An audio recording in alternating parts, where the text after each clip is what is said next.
As a competitive figure skater growing up, Muhammad Ali was like an idol to me. I would think, float like a butterfly, sting like a bee as I was trying to land a triple jump. I saw him as the greatest, which he often referred to himself as.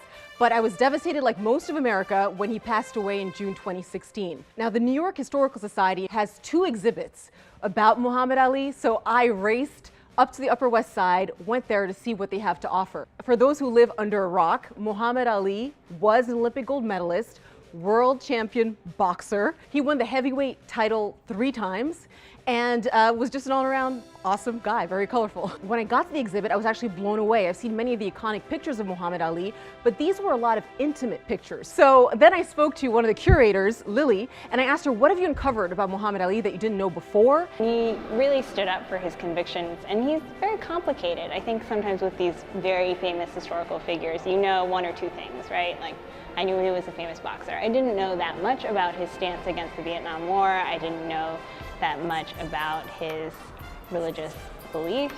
He's a human at the end of the day. Here was a picture that I absolutely adored, not because of what was in the picture, but what happened afterwards. You see Muhammad Ali driving a bus, but turns out he was driving a bus full of reporters reporting on him. And while he was driving, he actually hit a ditch. So nobody was hurt, but that just shows you his awesome, goofy side. He was not the greatest driver. Maybe, exactly. A lot of these illustrations and watercolors that you see of Muhammad Ali are from Leroy Neiman. He would sit ringside as Muhammad Ali was fighting. And that's how he got a lot of these point of views for a lot of these paintings. Clay's hands are already bandaged, and he says, Neiman starts sketching, and Clay says, what are you doing over there? Show me that. Let me see that. I can do that.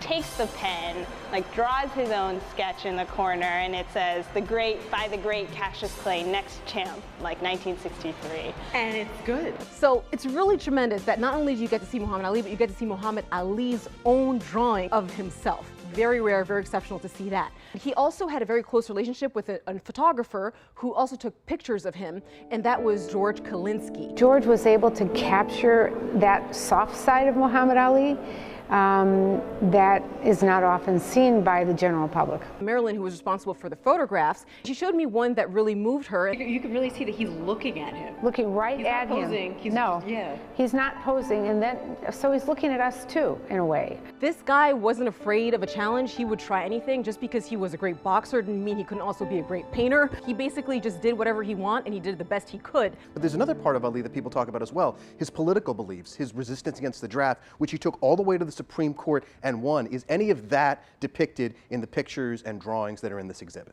Yes, some of that is depicted. The fact that he took a stance against the Vietnam War, that he was not going to be drafted, he was not going to go.